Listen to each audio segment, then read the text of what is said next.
What am I going to do? What am I going to do?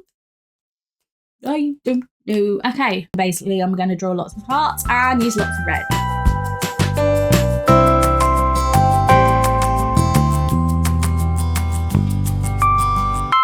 Hey guys, welcome to my studio. I hope you're good. So today we are going to look at Valentine's Day. That happens on February the 14th, but basically I'm just going to draw stuff with that theme of love and even friendship, and yeah. And I'm going to use red because red and pink is like a Valentine's Day colour. Yeah, I thought this through, can you tell?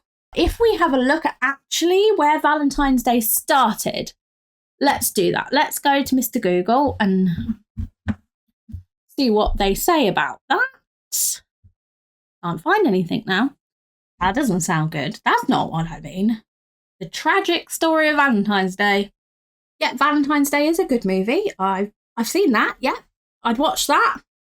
According to legend, St. Valentine signed a letter from your Valentine to his jailer's daughter, whom he had befriended and healed from blindness. So I guess that's why you write a letter, Valentine, but you don't know it's your Valentine. Anyway, we're going to draw some stuff. So, yeah, I hope you enjoy it, or I hope you love it, because, you know, Valentine's Day.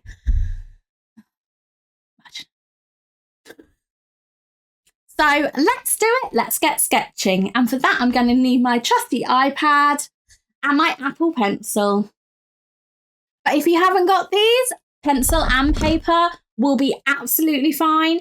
I just find for me, where I'm recording it, that the iPad is helpful with the screen recording stuff. So then I can show you what I'm doing and take you along a bit easier. But anyway, let's do it. Let's get sketching. So when I started sketching, I knew I wanted to do two characters that were kind of in love, in friendship, whatever you want to call it, just two characters, a boy and a girl, because I need to draw more boys. My first idea was like a flower garden. Obviously people give flowers on Valentine's Day.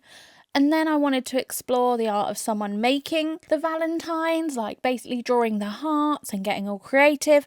And I kind of found somewhere in between where the two characters, one of them is making cards and sending them, basically making love notes. So the next step we are going to do is some colour palettes. And we're going to take the sketch and we're just going to try colouring it really roughly. And these are going to look terrible, but that's fine. Here are some colour offs that I've done before. And here are the finishing ones. The finished, that's the word. When it comes to picking colours for anything, really, I pick one that I really, really want to include and work from that. So I definitely look at the colour wheel and colour theory. I mean, you'll do these at uni, or if you've got any sort of art background, even at school you do these, obviously, but you focus more on primary and secondary colours. But I would definitely talk you through that as I do it. So let's do it. Let's get colour roughing, or colour paletting, colour roughing. To start my colour rough, I just laid down a colour that I liked, and I decided not to use red to start with for the background because I wanted to include red in the letters, in the hearts, and I figured there would just be too much red. So I went down the route of do you remember airmail paper was always, this is when I wrote letters to America. Goodness me, I must have been really young. And that was always this light blue. So I went with that and then used the darker tones and the lighter tones of blue along with white and red. The reason I chose to use a lot of white in the colour rough is because I actually do more collage in this project. I fell in love with it last time. So I'm doing it again, and I really do want to make this a big part of my work going forward and really experiment including it in my portfolio. Anyway, as you can see, I've gone back to the red background, which I was trying to avoid in the beginning, but then I figured why not lay the other colours that I liked on top of that, because as I said, I'm going to be including collage, so a lot of white paper, and I really want to get some nice textures in there because, it is about love letters, so I might as well use paper somewhere. And drawing lots of envelopes and stamps and create a little story. I was initially doing a book cover, but I wouldn't know where I'd put the text, but I do really love the feel that it was creating. It is what it is, and I do really like this red colour palette because it is a lot more striking. And I also made sure to include some green tones because green is the complementary colour to red. And I just wanted to combine the warm colour of red with the cool colours of the other tone. So the kind of warm and cool colours were working together. So when I've completed the sketch and the colour off, I would normally send this to a client. But obviously, as this is a YouTube video, I am my client. This is also while I generally get a sketch ready sooner than it's needed. I mean, obviously, all being well, depending on life, because it means when you look at it, you are kind of your own designer and you can see what you want to change and how you can make it better even before it's gone to them. So, yeah.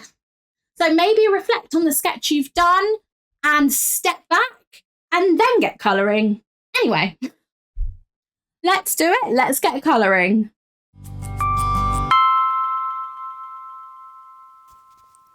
So, yep, I have indeed decided to do collage again, and I really want to experiment with the traditional and the digital together, but I really just wanted to cut out bits and stick it together, which is literally collage, what I just said. But I figured the idea of sending Valentines and love notes and love letters, it would just be a really nice touch to actually use paper, you know, the thing you'd actually write letters on. I ended up drawing lots of cards, envelopes and stamps. I don't know why, I find stamps really aesthetic, especially like illustrated ones. That's the one, yeah. Especially illustrated stamps. I don't know why. I just think they look a bit quirky and cute. So I definitely drew more stuff than I would need. And then I got my paints out and my new watercolour pencils because I just really wanted to try them, really. And this was a good excuse. Yeah, and all along I stuck with the colour palette that I was on. I know there's yellow in this paint palette, but that was for another project and I didn't wash up the palette. I know, but you know, with gouache you can reactivate it, so I figured I don't like to waste paint, so I would use it again and slightly add other colours to it. I'm basically illustrating and drawing, but with the paint as opposed to painting. I know it's kind of the same, but for me, you get the drawing the outlines, you get the imperfections, but I really do believe, and I stand by the idea that the imperfections are what make illustration great. Like, I don't know, I just love it. Like, it's not AI, it's not computer generated. A real person has done this, and real people aren't perfect, obviously. There are a lot of perfect artists out there, and that's amazing, but I just love these little personal touches, and you could draw the same thing like 4 times, but it's never going to be the same, and that is why I love it. Each one is unique and it really is like your very own signature, but art.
So I was left with so much stuff to I was left with so many things to cut out that I definitely won't be cutting everything out. I'm just going to kind of cut what I need, start laying things down and go from there, really. I'm not really sure what I'm doing. I'm kind of winging it, like always, but I'm enjoying the process. And the thing about these videos is I really do want to show that I love the process of making art and kind of the research and looking up different things and just creating different things. I mean, I definitely have found a new love of stamps. I mean, they are just mini canvases to put different artwork on. And amazing fun fact is there have been quite a lot of series of children's books on stamps. I mean, here's some here. And I love these. These are definitely, especially the Maisie books, were ones I read as a kid. So, this is just great. Like, just finding out new things, and picture book illustration and children's illustration really does go beyond just a book, which I love. Anyway, back to me cutting stuff out. I was cutting stuff out for days, and this is sped up, but must have taken me 3 or 4 days. I mean, I wasn't doing it constantly, but my hand got cramp. Yeah. And then I worked on placing them one by one on this red background that I painted, because I didn't really want to lay these hand-cut, hand-painted illustration collage bits, things, on a flat digital background, because I really wanted the texture to show through. And even though I've painted a flat colour, as you can see here, it's not a flat colour, because obviously some places it will be a bit thicker and some places it will be a bit thinner, which is the effect that I actually wanted. So it was really freeing to actually paint a big red square, I have to say.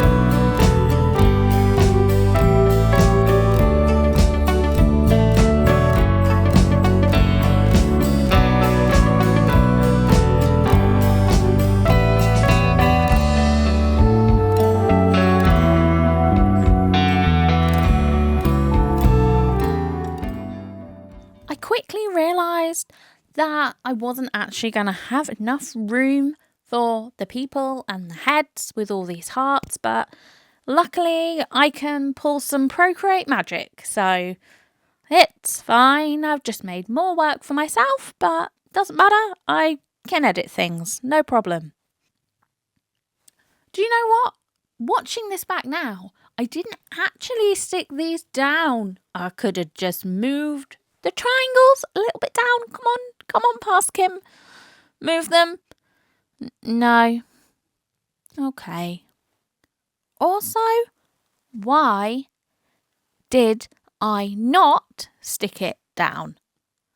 I mean, to be fair, I don't know if you'll notice, but it's a good job I didn't stick it down, because I decided to change this from portrait to landscape, or landscape to portrait. What way was it first?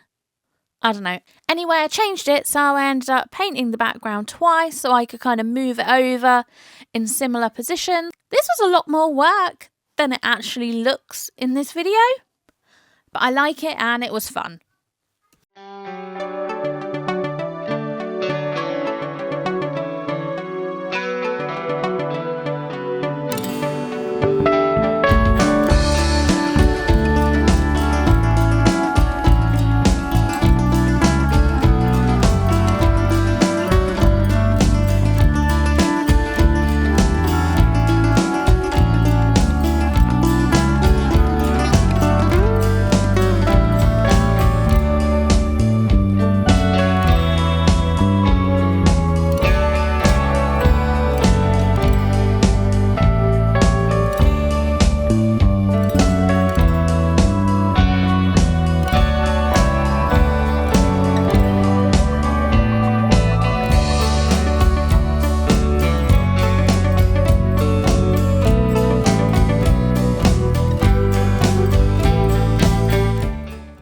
Something that did come from this project is I finally got some paper crafting tweezery things that meant I could move things just a smidge. Is that even a word? Yeah, I could nudge things a bit and play about with it a bit more, because we all know Mrs. Sausage Fingers here moves something a bit and ends up knocking it all across, especially the fact I've not glued it down. But I do glue it down in the end. I do. I really should do it as I go, but I don't think I'm ever going to learn because it means you can then move it a bit. But I have to say, collage projects definitely need to come with a warning around young children, because I again chose to do this on the kitchen table. And when will I learn that it will get easily knocked? So, yeah, that was fun. I was definitely thanking myself at this point, though, for not sticking it down, because I could move the people, and I finally realised that I could move the people when there wasn't space. It took me a while, near the end of the video, but I got there in the end. So I'm just changing the tops of the colours, the colours of the tops, because, as I said, I drew more than I needed, so I thought, why not try different colours just to see how they looked? Because I wanted the characters to kind of work together and obviously stick to the same colour palette. I just wanted to see what one stood out. Again, probably making more work for myself. I seem to have a habit of doing that.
After I thought I finished the artwork, I then took loads of photos because I had to try and get this onto my iPad somehow, and I don't have a scanner big enough for doing that. So I relied on photographing it and putting it into it. And this was actually really difficult because of the lighting. It was actually a nightmare. But got there in the end, had to do some tweaks.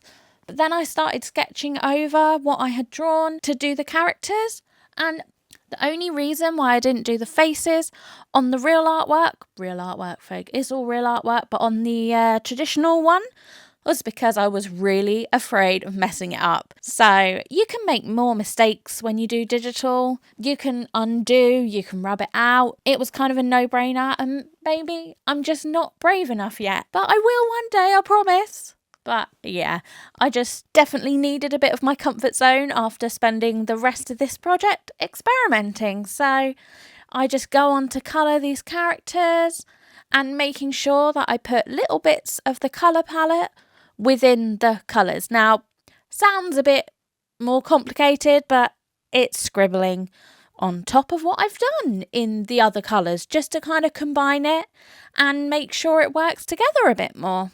Once the characters were done, I made sure to include digital touches throughout the rest of the image just to combine them together, because I didn't want to just look like I'd taken a photo of it and drew straight on it with the characters and they stick out like sore thumbs.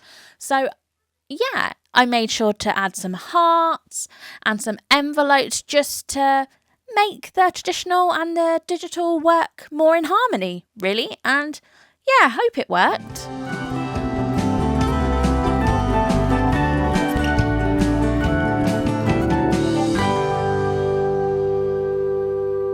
Thank you so much for watching. I cannot believe we came up with something to do with Valentine's Day. I mean, it just goes to show you can find inspiration anywhere.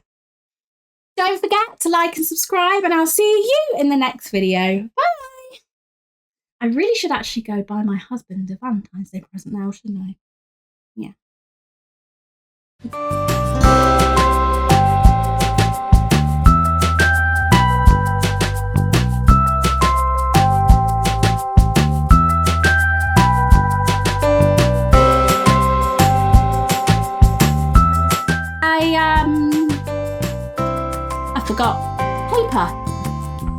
don't know what I was going to say. I forgot. Collaging. Yeah. And the first thing I tend to do when I start colouring is I put on a film or a series and I binge watch stuff. And of course my camera's turned off because I've only got a few minutes. Oh, here's a video that I think you'll like. And here's a video that YouTube thinks you'll like. Enjoy!